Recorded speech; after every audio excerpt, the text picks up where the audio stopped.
Hey, this is Rosemary from the Busy Budger, and we're talking about advanced techniques for Board Booster today. And I'm going to run over what looping can do for you.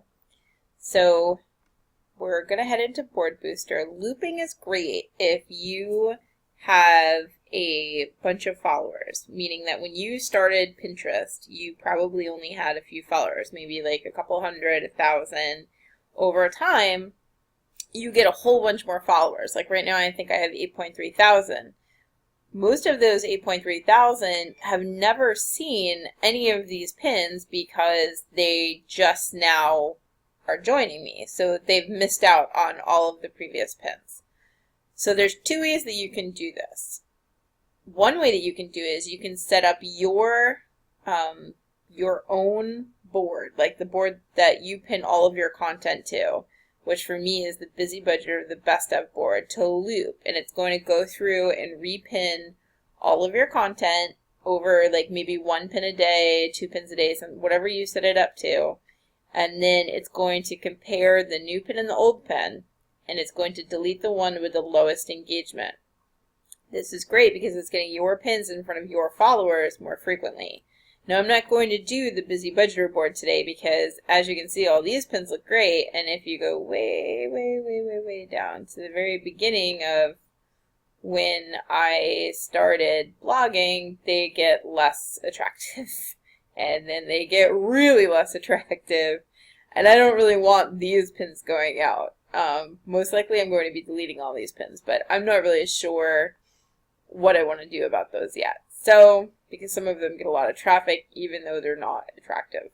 So while I debate that, I'm going to show you how looping works with other boards, because I use looping to handle repinning and basically giving new content to my boards. I'm repinning my own stuff, but I'm giving new content to Pinterest every day.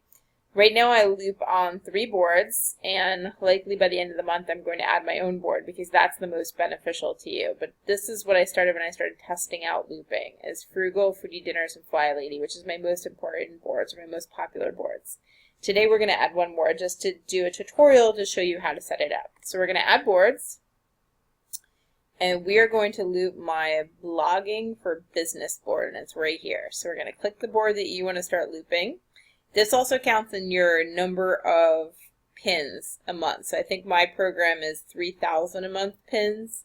If you have one of the smaller programs, like 500 a month pins, then you need to factor that in. So if you're pinning once a day from one board, that's 31 pins, 30 pins, something like that. So we chose that. We're going to click continue. We want this to do, let's see, multiple pins a day. I want this to do, let's actually do 1 pin a day. I'm going to do 1 pin a day. We want this to pin at, actually we're going to go 8 p.m. and add a random delay up to 3 hours so that it doesn't always go out exactly at 8 p.m. Pin selection method, newest to oldest. I'm sorry, oldest to newest. Yeah, that wouldn't make any sense. So it's going to pin the oldest pin and then just continue up until the newest pin. And automatic deduplication, when you're not sure of anything, click on it, and then it says that when it repins one of your pins, you're going to end up with 2 copies on the same board. In order to keep the content duplication down to a minimum, you're going to do automatic deduplication. Super fancy term there. It's going to give the new pin a certain amount of time. We're going to set ours for 5 days, and then after the 5 days it's going to delete the pin with the least engagement, the lowest number of repins, which is what we want because that increases how many repins our profile has in total. So it's going to do 5 days after repinning. Protection from viral pins, we want to enable that. If you're not sure, you always click in here. If both pins have a very high number of repins that could really help us, we want to keep that enabled, right? So if for some crazy reason I repin that and both versions of the pin have like 150 repins, I don't want to delete either of those. I would like those to be on my profile. So we're going to enable that, and if it has a certain number of repins, it's going to keep both. So it's going to keep duplicate pins with, and this is determining what is viral to you, how many repins. So if 50 or more repins, that's fine with me. If it has more than 50, it's going to keep both of them. Protection for pins with comments, disabled. I don't care so much about that. We're going to submit, and you're done. It took like what, 2 minutes? You are all done.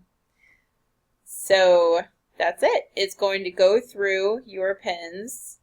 So just to show you an example, let's go down to my blogging for business board.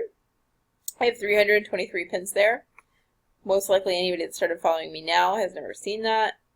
So it's going to go all the way down here to the bottom, the very, very, very bottom, and it is going to start. I think I set it at 1 pin a day. So every single day, it's going to repin starting at the lowest pin. Okay, clearly I have a lot of these, but it's going to start at the lowest pin and start repinning. Repin this one today, this one tomorrow, this one the next day, and so on and so forth. And it's just going to start working its way up. And it's going to take 300 and something days to get to the top. And when it does, it's going to go all the way down to the bottom and start repinning again. You're not going to have duplicates of everything because after 5 days, it's going to delete the lowest pin. So obviously you can see the potential here of doing your own, like all of your own content, because you're getting that in front of your most interested or most engaged people, which are people that sought you out to subscribe to you or to follow you. So that would be a great idea. Happy pinning!